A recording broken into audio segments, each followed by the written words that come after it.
Hi, welcome to the NeuroSec podcast. We are on a mission to flip the script on neurodiversity in cybersecurity, technology, society, and culture.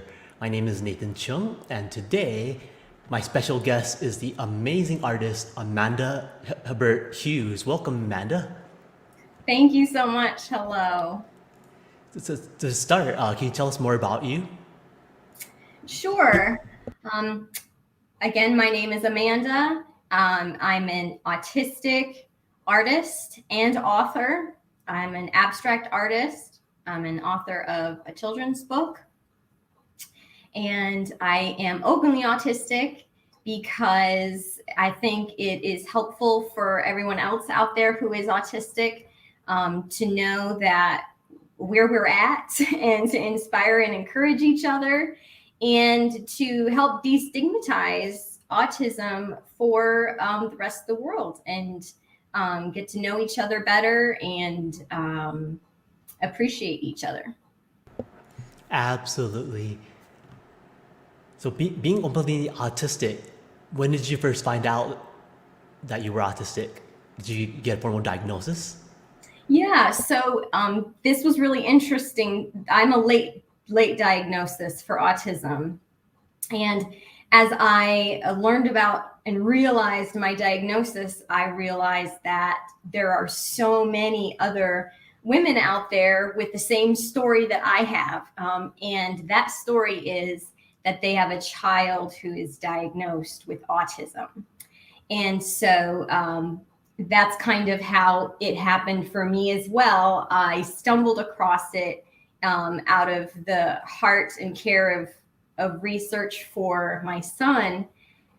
And I remember the day I read 9 times out of 10, the autism is genetic.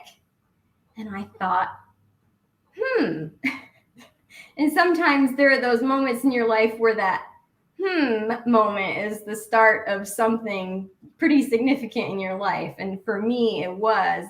And I started to kind of come around to why could I understand and help my son so successfully in his challenges? You know, we'd see him having challenges. I would look at it. I'd be like, I know what that is. I know exactly what's happening. I know how he feels. You know, I feel it. And I'd be able to, step in and help him through it and just kind of counsel him through that. So that's actually happened to a lot of women because it's so difficult in a lot of cases for autism to be recognized in women. And I mean, I guess there's a lot of self-awareness and masking that can happen on both, men and women, of course. So I did my research. I went to two opinions, 2 different psychiatrists, and they both gave me informal diagnosis. They said, yes, we think you're right. And I was like, okay. So it was such great news for me because it was like my whole life there was like this outline of something totally missing, just questions unanswered, why I was so different, why I wasn't like, I didn't think like everybody else. Socially, I wasn't able to, play the social sport that other girls were playing, aka, the art of, gossip and building friends that way. And I just, there's no logic and there's no rationale in, I guess the social convention of,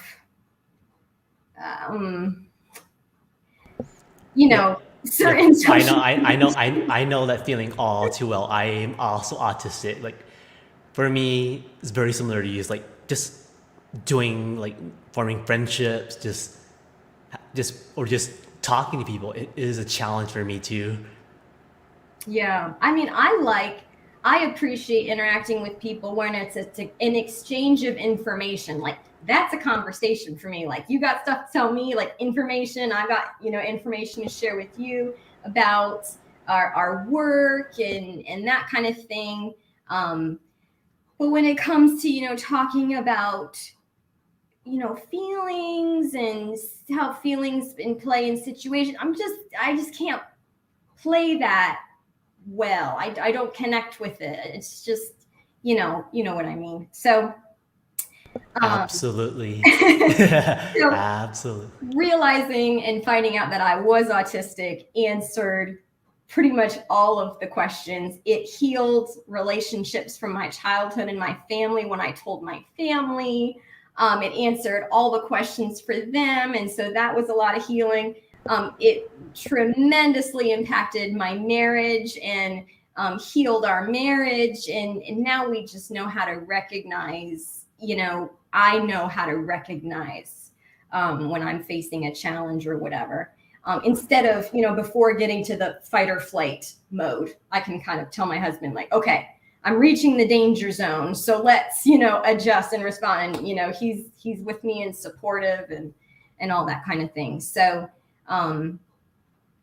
yeah, that was, I found this out when I was 34, I think, and I am a month away from 37. So it's been a really great past couple of years, just being able to understand myself and then explain myself to others, which I've never been able to do. Absolutely. I've gone through a similar journey as you described. So, what challenges do you experience day to day, and how do you cope? So my coping mechanisms are definitely my routine. I try to go on, vacations for the sake of my family. But that is very difficult for me because it's outside of the routine. It's outside of familiar things. My wheelhouse is really my routine, my being able to focus on my work, being able to focus on things that in my mind, like, this really matters. This makes sense. This is a logical use of my time. Helping others, creating something new. As an artist myself, I always laugh when I walk past the paint by numbers in the craft store because I know that that's relaxing to a lot of people and they should do that. But for me to do a paint by number, I'm not creating anything new, and it just makes me laugh when I walk past it. So I like to spend my time, on things that really matter and make sense. Wonderful, wonderful. I'm curious though, like, having autism, does art provide you an outlet for expression? And if so, can you describe what it feels like? That's a really good question. Yeah, it does, because I get the opportunity to express an idea and something new through something visual. When I look at something that inspires me, I have this filter in my mind, and it goes through this filter and it gets translated into a different image, into the parts that really are meaningful to me of what I looked at. And then I put it on canvas. I would call that, a translation, my translation of something, but putting it into something visual that I hope others can enjoy, and can find relaxing by looking at it, find fascinating, coming up with new ideas of their own, that kind of thing. So I'd say that that's certainly a form of expression. I don't have to use my words when I'm painting a picture. I get to offer something completely new without using any words. Love it. And can you describe really quick your journey to becoming an artist? Sure. Well, I've always known that I was, I guess you call it, good at art. Nowadays, good at art. What does that mean? It means you can paint exactly what you see, and people say, yeah, that looks like exactly the thing that you're painting. And, that you're painting a bird. Yep, your painting looks just like the bird. So you're a good artist. That's kind of the cliche example of a idea of a good artist. I've always been able to reproduce things really accurately when it came to art. It was just it was just natural. I was able to do that. Probably because of my sensory intake, my perspective.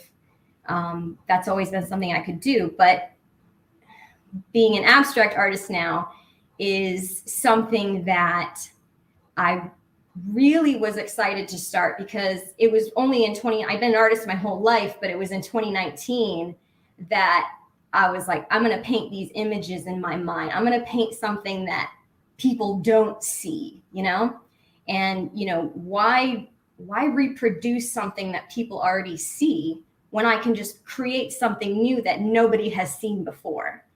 And so that's where another inspiration behind the abstract art is that I can create something that nobody has ever seen before. And that's offering something new and creating something new. Wonderful, wonderful. So most art styles use a lot of shapes that give me a headache because my autism and ADHD, it gives me sensory overload. But your artwork is very calming and I can really appreciate it. I'm not I'm not an art expert, so I can't tell the difference between like neoclassical or expressionism. But can you explain how your artistic style is different in terms of colors used, styles, etc.? Sure. You mean like the category, the type of art that I do? Yes. You say? Yep. So details. There's a lot of different art genres out there, and it's like they're growing every day. It's like there's a new one every day, it seems. Someone might say that my art is abstract expressionism because I am using abstract images to, express something that, I see in my mind, or an idea. I like the more literal genre categorization for my art just because it makes sense. The most literal translation of my genre would be abstract minimalism. It doesn't have, I don't know another word. Sorry. It doesn't have a lot of chaos going on. It has a lot of order. It has a lot of structure. And I think that's why it's so calming, is that the lines are steady. You know where they're headed. You know where the color begins and ends. There's nothing open to interpretation as far as what am I looking at, as far as where does this color end? Where does it begin? It's not chaotic. There's just lots of order. There's lots of structure. And within those firm boundaries, you can really, explore the shapes and see where your eye wanders to. Wonderful. One thing you brought up on social media was about how detailed and creative autistic artists are, but also how they face unconscious bias. What can be done to address that bias? Yeah, I think whenever we bring up the word autism, there's still that stigma, not everybody knows everything there is to know about autism, and that's probably not going to happen tomorrow either. But as we think about autism, we think about art, a lot of us have an idea of what we might expect with that. But if we expose ourselves to art and other things that autistic people, create with their paradigm, with the way they think and see the world, I think everyone's going to see things that they do not expect. And so that is really going to continue to destigmatize autism as we just continue to open ourselves up to saying, hey, what do you have to offer? You are a unique individual. How do you see this? What would you create in this situation? How would you solve this problem? We have just as much to offer, not more, in a lot of areas, in a lot of perspectives. Absolutely. Yeah. And biggest question of all, who or what inspires you day to day? That would definitely be like when I wake up in the morning, why do I get up? Why do I get out of bed? I would definitely say it's my Christian faith. I've from my experience, I've seen that, God is the artist of artists and the author of authors. And, he's really helped me to do the things that I know are important, like loving him and loving others and taking care of others. And I really want to do that better and more. And for my family, for my neuro community, for everybody. And so that's really important to me. And so he definitely inspires me and helps me to do that. Wonderful. So let's do, for the podcast, let's do something a little bit different today. When Amanda was gracious enough to share some examples of her artwork, I'm going to share it on the screen.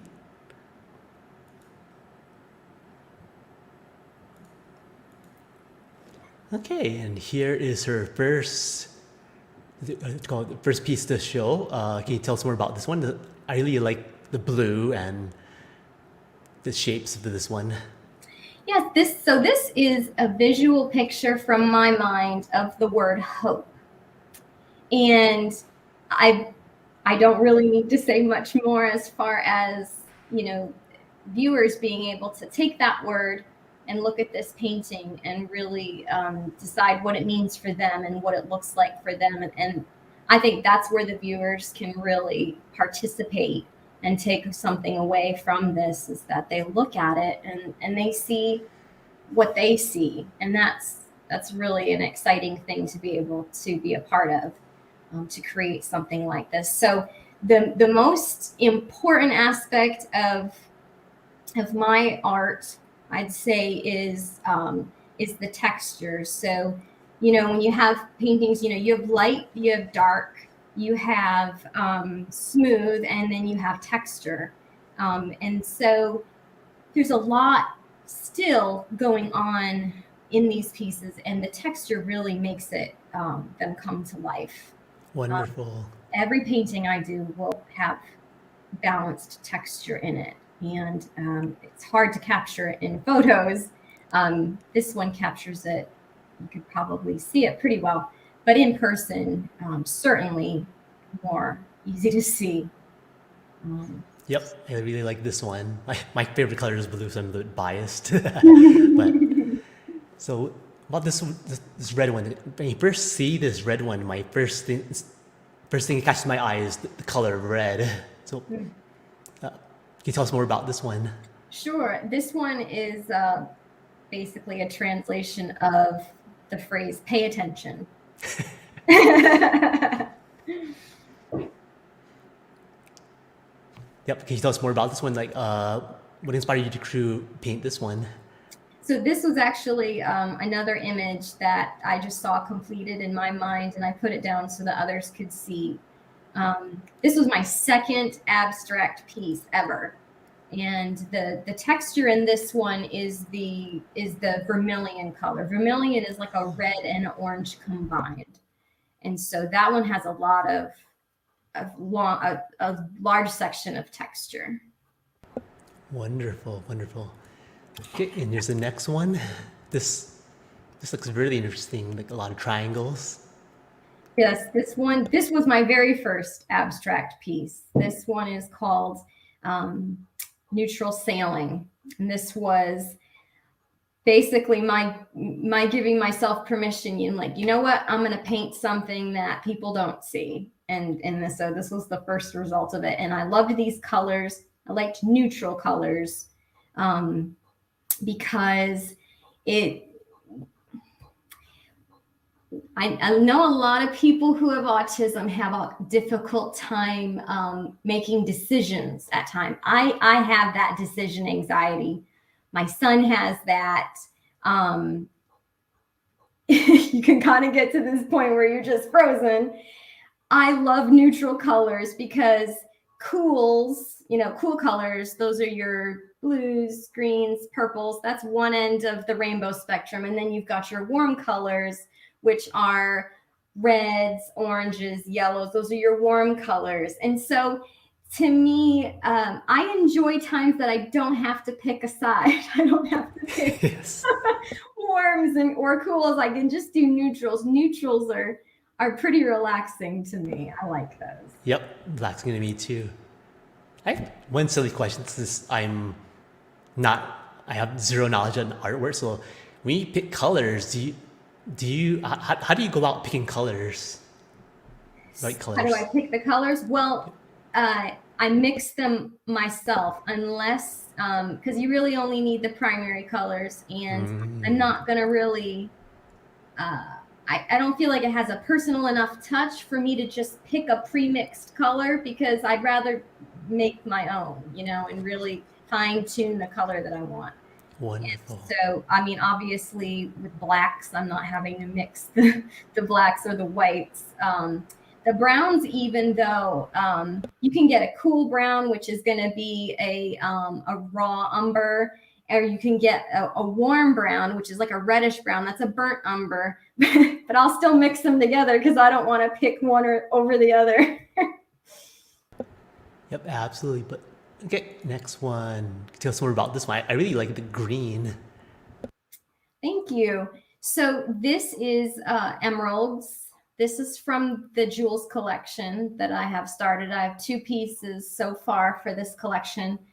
And this is a really good example of how, with my sensory processing, we can take in so much visual information at once.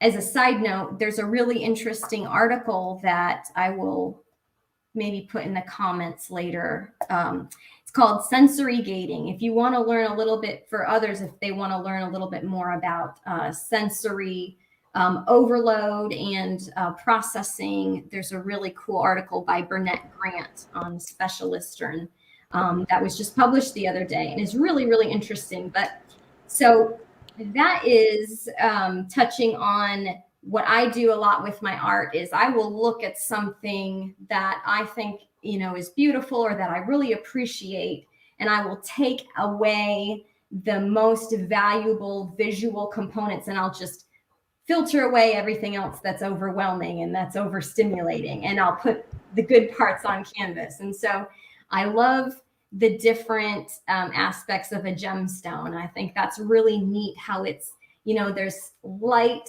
playing into the color, and how as that light travels through the color, different things happen. And there's shine, and then there's dark. And so this is my painting of emeralds. Wonderful. And since you mentioned Burnett Grant, he is in the audience. Hi, hi, Yay. Burnett. Hi, Burnett. Okay, and it's a blue one. I really like this blue one too. Okay, so this is kind of a funny backstory on decision-making problems as well. Sure, yeah. So this, by the time I got to this one is Sapphires. This is the jewels collection as well. Sapphire is actually my birthstone, so this one is a little bit more personal. This canvas, I could not decide whether I was going to paint it portrait orientation or landscape orientation. And so I decided to split the difference and do a unique hanging of this one. And the way the bracket is installed on this painting is that it will actually hang the way you see this photo angled. When you hang it on the wall, it will hang at that angle, and my signature will be level. If you see the signature at the bottom left-hand corner, Yes. it'll actually be level when it hangs. So I love it. Makes me wonder though, how do you make this? I look at how it's very textured. How do you create the textures like that? that is actually oil paint. So that's the nice thing about when you do mixed media painting is it adds a variety. Having those different mediums working together, they really play off each other well. So I'll put oil paint for the texture, and then I have the rest of the canvas will be acrylic. So I'll do my acrylic painting as the base, and then I usually decide exactly which parts are going to get the texture in a way that, I feel like it's well balanced visually, and puts interest just in the right places. And it's really, really neat. I usually encourage people to, they can touch the texture on the painting because that's part of the experience. But the thing about oil paint, and a lot of artists will actually refuse to work with oil paint, is that because it takes about 12 months for it to fully oxidize. So a lot of people don't want to deal with that, having to wait that long for their painting to be, manageable or able to be shipped or whatever. And it's really difficult to clean. You can't clean it with soap and water. It's a whole new animal. But when I first used oil paints, I was like, okay, yeah, this is the medium that I've been missing my whole life. Wow, I just love it. Really love this one. Okay, and here's the next one. I look at the contrasting colors, black and white. Yes, I love doing paintings with black and white, because even this one's a perfect example of so much is going on just with the different textures. You're talking, you don't get more basic than black and white, but with all of these different textures and finishes, there's still so much to look at and explore from a sensory level. And this one is from the ACT collection. This one was collected pretty quickly. This one's called Engage. And Engage is really, you can see kind of the cross, the X in it. It's like when you're focusing on a goal, you're basically putting it in your crosshairs and you're engaging it straight on. So that is from the ACT collection, Engage. I love it. Thank you. And about this one, I see a lot of red, orange, and yellow. So this is from the Windows and Doors collection. This is obviously the portrait orientation, which is the idea behind windows and doors. Those are portrait shapes. This is called Doorway to Autumn. And the colors you're looking at here, all the colors are textured. All the black is just a flat matte black. And I painted this piece one year. It was late summer, and I was just really, really eager for fall. And so I said, you know what? I'm just going to make fall happen right here and right now. And so I chose my favorite fall colors, the vermilion, which is, again, the red and the orange combination, the pumpkin orange. And so the middle color, can you guess what that color is called, Nathan? I have no idea. Let's go to yellowish. Okay. Do you see two different colors combined in it? What colors do you see in that middle color? Sorry, all I see is yellow. Okay, that's good. That's one of the colors, so you're not wrong. So that is a green and yellow combination. And that is chartreuse. A lot of people think chartreuse is pink, but it is not. Chartreuse is yellow and green mixed together. And so we had a house one time that had a forest behind it. And when it was fall, all of the trees turned this chartreuse. And when the sun would shine through it, it was just like this amazing glow. And that made me appreciate the color chartreuse. And that had a huge impression on me. And so I made sure that chartreuse was the spotlight in this piece. Incredible. I did not know any of that. Thanks for playing the question game. So how about this one? This looks amazing. So this one actually has a heavier, I guess you'd say, experience or story connected with this. This one is from the ACT collection. Obviously, the ACT collection involves verbs and actions. This one is called Forgive. And this was an impromptu piece that I did on a day that I learned of a choice somebody had made. It was an acquaintance. It wasn't really, they were friends, I guess. They didn't do anything wrong. They just made a choice that disappointed me. And it hurt me. I was sad. I had some feelings about it. But I knew that it didn't make any sense to have any kind of bitterness or unforgiveness toward them. They hadn't done anything wrong.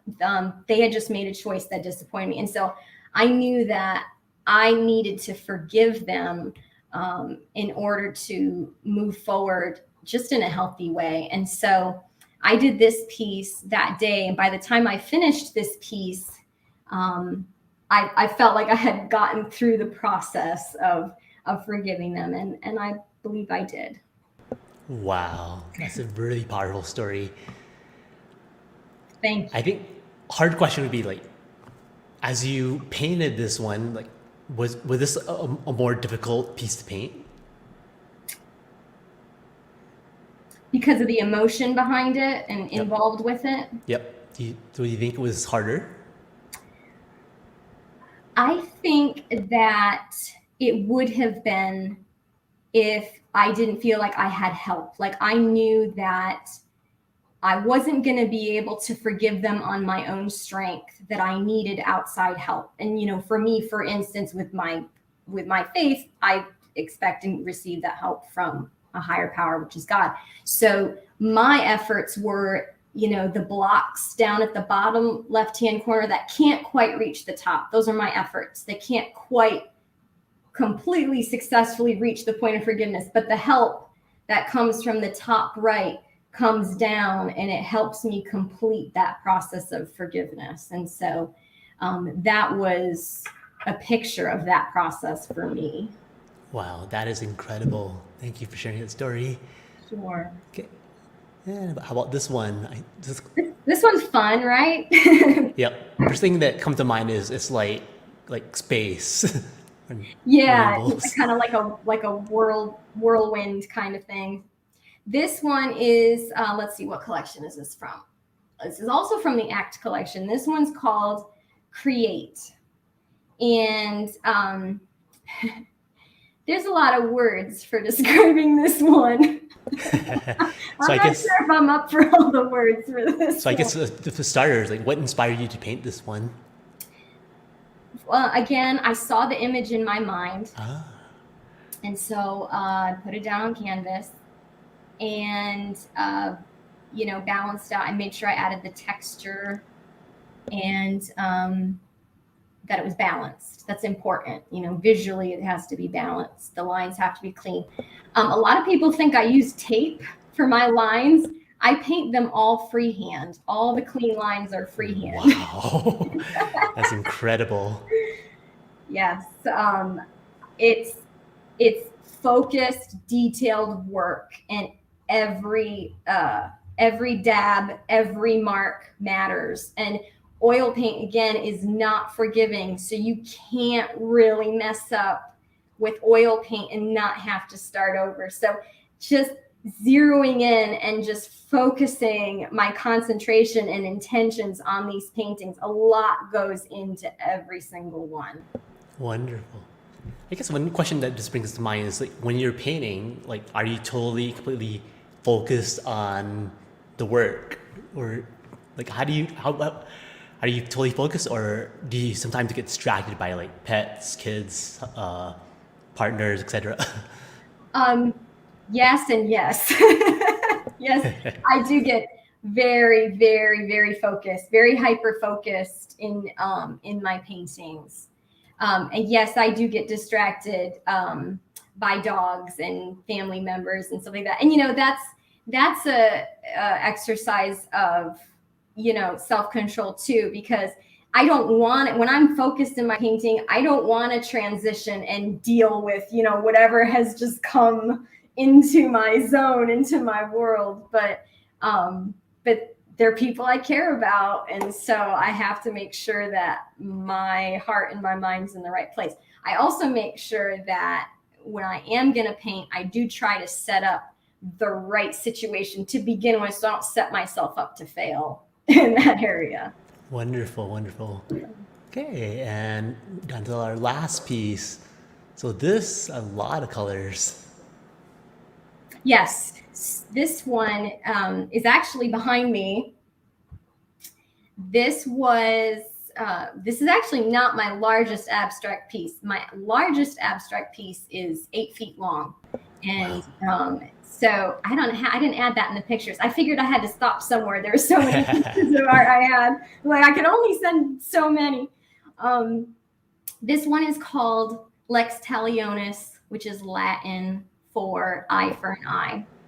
And Ah, the texture in this painting is only found in the white floating boxes.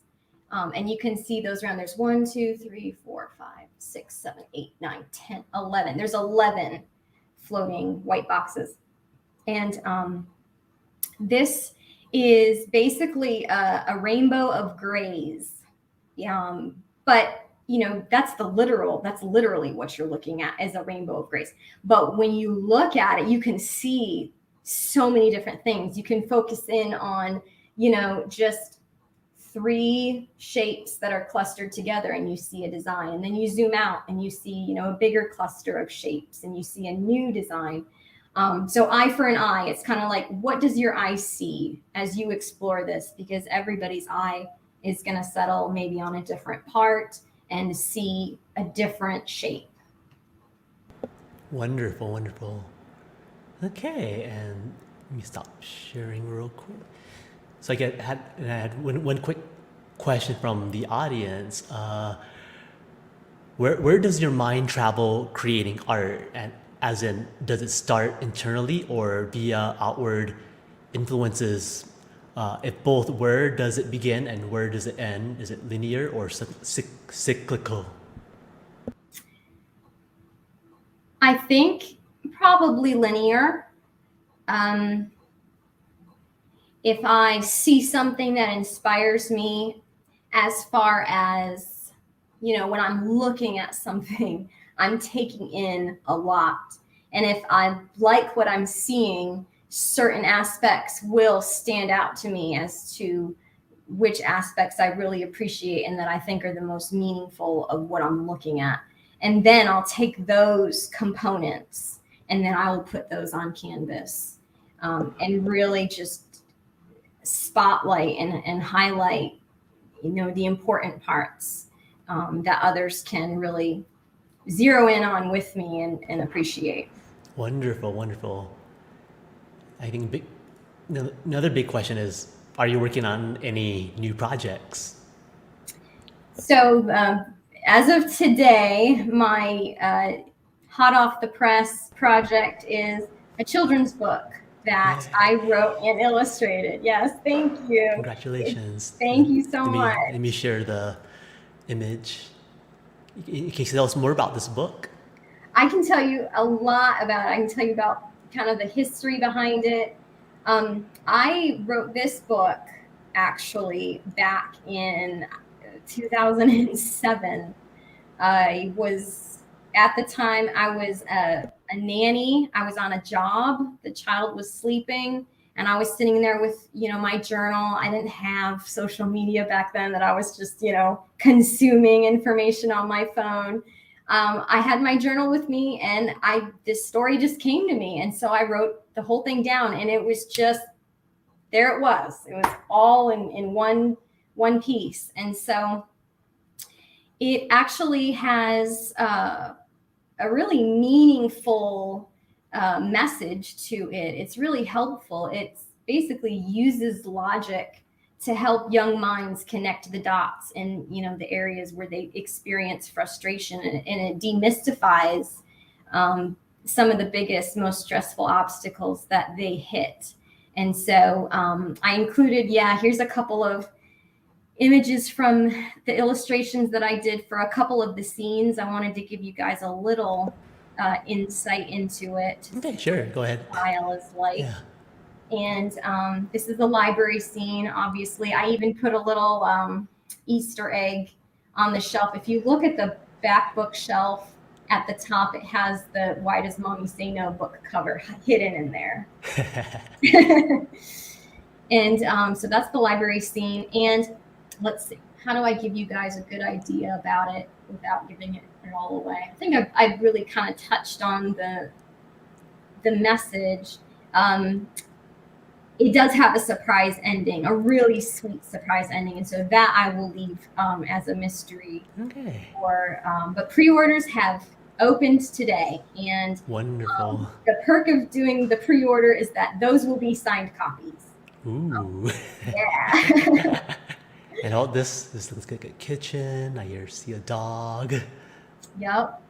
All the little details. There's There's actually the 2 toys on the floor. I did little tweaks to them so that they wouldn't be the exact same, but those are kind of tributes to some toys that my children used to play with when they were tiny. So I kind of immortalized them in the book, which they appreciate. Wonderful. And this is published by Bandersnatch Books, which I think is just such a cool name for a publishing company. I'm so thrilled to be represented by them. Bandersnatch Books is just the coolest name, and they have a great mission and some great pieces. So I say pieces because I'm an artist. They have some great works. Wonderful. Oh, I can say more about this if you... Sure, yeah, we have time. Yep, go ahead. So one thing that was really important to me about this book is that it's a first-person perspective from children. So as the children are reading this book, they're not going to see any faces, and they're going to see a variety of different skin tones throughout the book. And the point of that is that it's designed so that every single child reading this book can feel like it's a story that's about them. The clothing even is gender neutral. I wanted it to be so fluid that the child immediately felt like this was a story about them and was more relatable that way. So that was really an important part of the way I've delivered this particular book. Wonderful. Yep, I guess it's very important to be inclusive now. Yep, I like the artwork. Thank you so much. Okay, and last but not least, let me show on the screen your contact information. Yep, my email address, my website, my phone number. Yep. And that's your social media. That's for my artist page, yep, and then I have separate social media for my books. So, yeah. And the pre-order. Yes. How exciting. Pre-order. That's important. And there's social media for the book. Yep. That is correct. Okay, and lastly, thank you, Amanda, for coming on my show today. I really love your artwork. Thank you so much. I really appreciated your sharing your perspective on my art because I think autistic and neurodivergent minds are really good at communicating with each other and creating products, services, messages that we connect with. And so I think that as long as we continue this conversation, that you do so well on your podcast, you just continue the conversation and you make it available for people to listen to and just to expose themselves to, for us to expose ourselves to each other's perspectives and experiences. And that's huge. That seems like a small thing, but it's a huge thing because we're listening to each other and we're hearing about each other's perspectives and we're destigmatizing neurodiversity and helping people to really appreciate it. And I think that can be underestimated. Absolutely. Okay, again, thank you, Amanda, for coming on my show. In closing, being neurodivergent with conditions such as autism means we are different, not broken. These differences should be celebrated, and also we are not alone. Thank you, everyone, for listening today. Catch the next episode of the NeuroSec podcast if you can. And thank you again, Amanda. Thank you.